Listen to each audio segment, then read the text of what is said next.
안경 끼고 나와야 되는데 갑자기 나와가지고요. 네, 좀 보시기가 민망스럽습니다. 오늘 본문의 말씀은 솔로몬이 어떻게 하나님으로부터 마음이 떠났는가에 대하여서 우리에게 말씀하고 있습니다. 그러니까 처음에는 하나님을 잘 섬기려고 했었고, 특별히 성전을 건축한다라고 하는 것 때문에 흥분되고 기쁘고 그렇게 감동적인 복원식을 했었습니다. 하지만 그 이후에 그는 주변에 있는 민족 내지 나라들의 그 공주들을 아내로 맞이하면서 문제가 발생됐습니다. 하나님의 마음보다는 그 주변에 있는 여인들의 마음을 사야 했기 때문에 그의 마음이 분열이 되면서, 그러니까 온전히 하나님을 향한 마음으로 살아야 되는데 그렇지 못하고 갈기갈기 어떻게 보면 찢어졌기 때문에, 마음이 흩어졌기 때문에 그의 그 중심이 하나님에게서부터 이제는 주변에 있는 나라들에게로 가다 보니까, 그리고 그곳에서 보냈던 사람들, 여인들을, 공주들을 아내로 맞이하면서 오늘 본문에 나와 있는 것처럼 수백 명 후궁과 첩들이 왕의 마음을 돌아서게 하였다, 이렇게 기록하고 있습니다. 그러니까 정치적으로는 매우 뛰어난 이런 그 정치를 하고 또 외교술도 좋아서 그렇게 한 것으로 보여집니다. 그러니까 평화가 정착됐다라고 볼 수 있겠죠. 그래서 그런 면에서는 아버지 다윗이 전쟁을 많이 했던 사람이었다라고 한다면 솔로몬은 그런 이야기보다는 오히려 좀 더 확장하고 그런 번영을 누렸던 시대를 살고 있었던 것은 분명해 보입니다. 그런데 그럼에도 불구하고 온전히 하나님을 따르지 아니하였다. 그것이 오늘 6절에 솔로몬이 여호와의 눈앞에서 악을 행하여 그의 아버지 다윗이 여호와를 온전히 따름같이 따르지 아니하고, 이렇게 되어 있거든요. 그러니까 여호와의 눈앞에서 악을 행하였다, 이렇게 기록하고 있습니다. 그러니까 이거는 면밀히 따져보면 그런 것입니다. 하나님이 성전에 임하시겠다, 내가 거기 거하겠다라고 하셨는데, 그렇다면 여호와의 눈앞에서 악을 행하였다라고 한다면 그는요 성전 안에서 내지 성전 앞에서 그런 일들을 행했다라고 하는 것을 보여주는 거예요. 그러니까 하나님을 잘 섬기겠습니다라고 해서 그 마음으로 성전을 지었는데, 그런데 짓고 난 다음에 또 다른 소위 7절에 나와 있는 금오스, 몰록, 이와 같은 것들을 바로 주변에 있는 민족들의 섬기던 신들을 또한 섬기게 되었다라고 하는 것입니다. 그래서 오늘 본문에 나와 있는 것처럼 이방 여인들을 위하여 다 그와 같이 한지라 그들이 자기의 신들에게 분향하며 제사하였더라. 하나님 두 번이나 그에게 나타나셨습니다. 그리고 그때 다른 신을 따르지 말라고 명령을 하셨습니다. 하지만 그 명령을 결국은 지켜내지 못했습니다. 그래서 하나님은 11절과 12절에 이렇게 말씀하십니다. 내 언약, 내가 너에게 명령한 법도를 지키지 아니하였기 때문에 반드시 이 나라를 너에게서 뺏어서 내 신하에게 주겠다. 그래서 내 아들의 손에서 빼앗겠다라고 이렇게 말씀을 하십니다. 그 말씀을 계속 반복하여서 11절, 12절, 13절 세 번 연속해서 빼앗겠다, 빼앗겠다, 빼앗겠다, 이렇게 말씀하십니다. 하나님이 허락해 주셨던, 아버지를 통해서 주셨던 나라인데 그 나라를 내 아들 손에서 빼앗겠다라고 하는 하나님의 선언이 오늘 기록되어져 있는데, 그 이유는 하나님 온전히 섬기지 않았기 때문이다 라는 것이었습니다. 이렇게 보면 하나님이 굉장히 단호하신 분이십니다.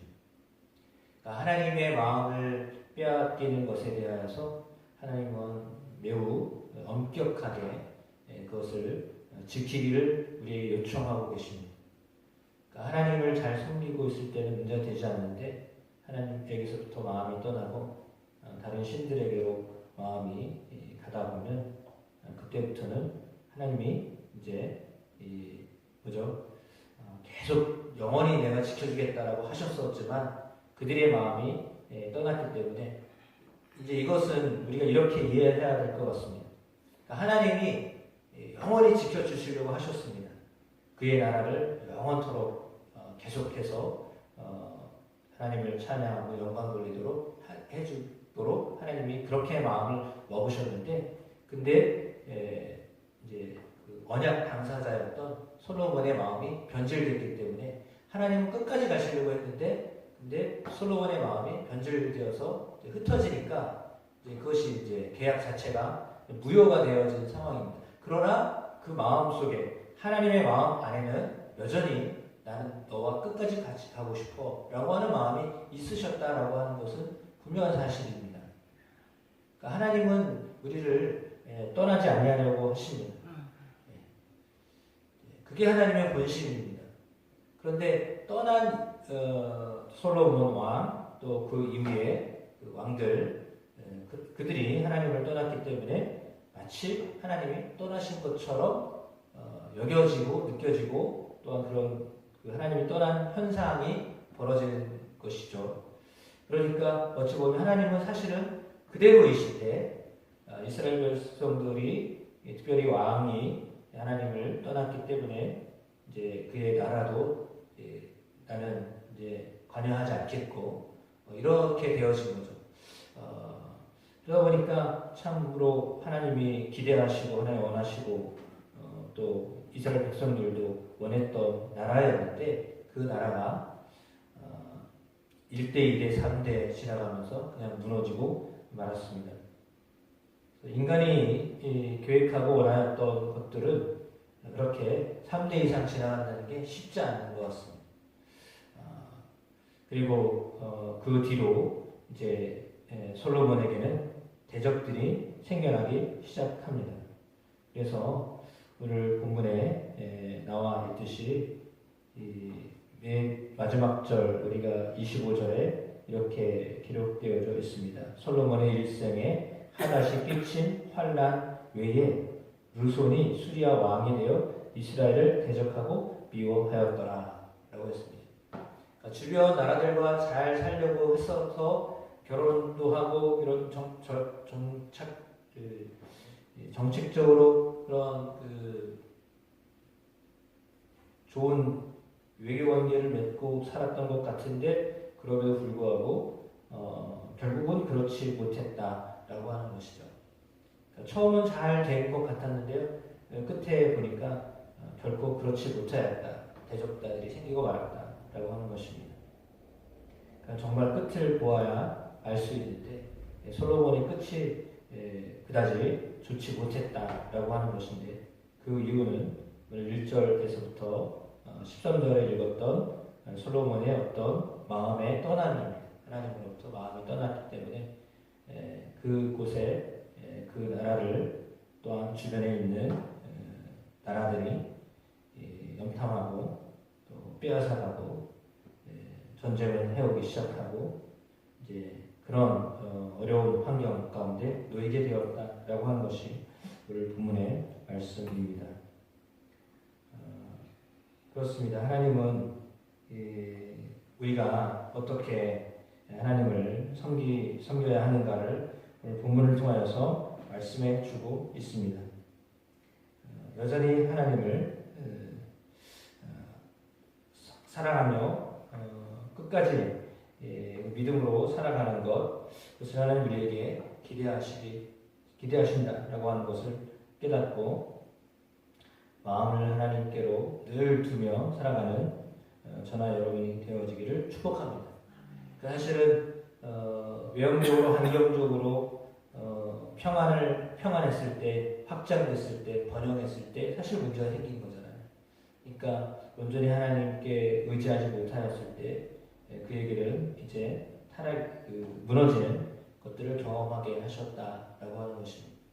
그러니까 어떻게 보면 우리에게 분명한 기도 제목이 있고요. 하나님께 매달려야 될 어떤 것들이 있을 때가 사실은 좋은 때입니다. 그러니까 하나님을 가까이 할 수 있는 때가 행복한 때입니다. 환경적으로는 그렇지 않을지 몰라도 그러나 우리의 마음은 하나님과 아주 밀착되어 있기 때문에 그때가 정말 행복한 때입니다. 그래서 하나님을 놓치지 아니하고 물론 하나님 우리를 절대 잃어버리지 아니하시는 분이십니다. 버리지 아니하시는 분이십니다. 그렇게 그 하나님과 항상 교제하며 그렇게 믿음으로 승리하는 삶을 살게 되시기를 주님의 이름으로 축복합니다.